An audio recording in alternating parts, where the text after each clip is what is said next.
Grandpa. Yes, my boy. Could you tell me a story? So you want to hear a story? Something about trains, if possible. Well, I've recently read one that is quite fantabulistic. It's a story about a train. There was a bullet train and a bunch of assassins. I mean, like 9 or 10 of them all ended up on a train. That's weird. Why were they all on the same train? Why? Because they were all lured there. You know? But why would you put 9 or 10 assassins on a train? It just doesn't really make sense, right? Like, they had to know that something was going to go horribly, horribly wrong, and you know, they wouldn't put 9 or 10 of them on a single train. Roll the review.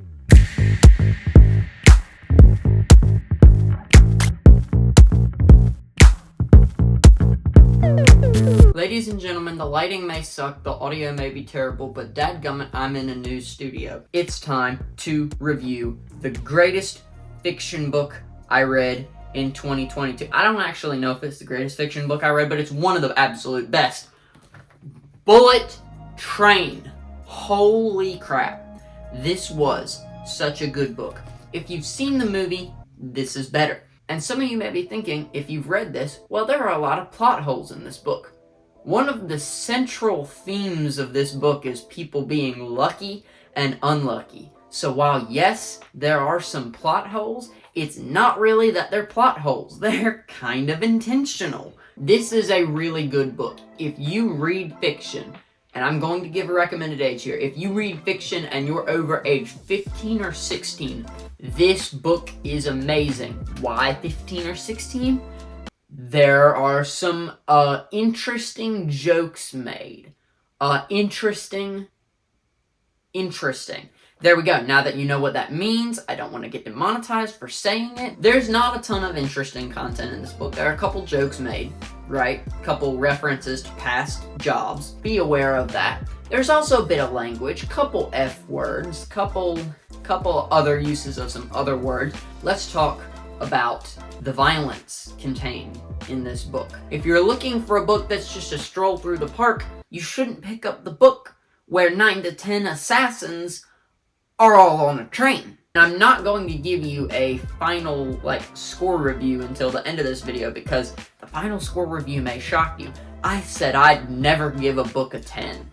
Keep watching to find out if that's true. I loved this book. This was a great book. The pacing, when I say that there is constantly something happening in this book, and that there is never a boring bit in this book, there's 1 or 2 flashbacks that are a little bit boring that maybe could have been left out, but every little bit in this book is necessary, and that's so good. I am a huge details guy, right? I don't like there to be nothing explained, right? I like detail, but I don't like Tolkien level of detail. I don't need to know that there was a hair on your croissant. This book found the perfect line.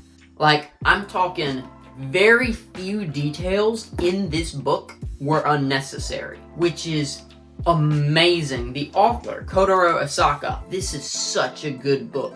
In fact, I plan on buying his other book. It's not connected to Bullet Train, but this was such a... You know that an author did a good job when you read a book and you liked it so much that you, without question, buy his next book. That is impressive. I'm not one to buy books that I don't know much about, so I literally plan on buying the next book from this guy, literally just because this book was so good. The villain, granted, there are a couple villains, but the good guy is obviously a good guy. This is a problem I've had with many things. The bad guy is not clearly outlined. The good guy is very obviously a good guy, and the bad guys are very obviously bad guys. There's a very, very good line in, you would think that, contract work assassins, basically, you would think that, maybe the main character, maybe they're kind of morally questionable, but no, Ladybug in this book, legit, like, everything he does is pretty justified. The character development and just character outlines, like, they set up characters so well. It's beautiful. I can't guarantee that you'll like this book, because this book, I do feel like this book has a very specific style of reader. Sarcasm is, this book is laced with sarcasm, and I love it. I really, really like this book. I think you will as well if you give it a chance. If you want to check it out, I will leave a link in the description down below. My overall rating for Bullet Train. Drumroll, please. 9.5 out of 10.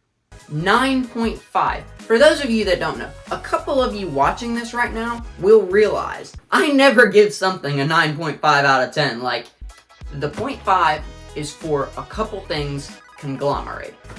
Number one, the price. This is not a very cheap book, which is unfortunate because it's a great book, but I understand. That's 0.25 off. Another 0.25 off, which is basically, you know, 0.25, half, just in case you needed me to do that math for you. Quarter of a point off because there are some bits in this that just basically could have been like some, I'm not mad at the luck part of it, because luck is a central theme to the book. But there are a couple comments basically that could be left out that I personally did not like. There's one or two bits. They're not interesting bits. There's one or two bits that I have a feeling when you read this, you might know, you might not. I really liked this book. Thank you so much for watching this book review. There will be more book reviews. There will be more game reviews. There will be more TV show reviews. There will be more reviews. Tech reviews, drink reviews. My goal in 2023 for my channel is to upload over 200 reviews. Can it be done? Probably not. Am I going to try? Yes. Will I get it? I have no stinking clue. Thank you for watching, and until the next time, I will talk to you later. Goodbye.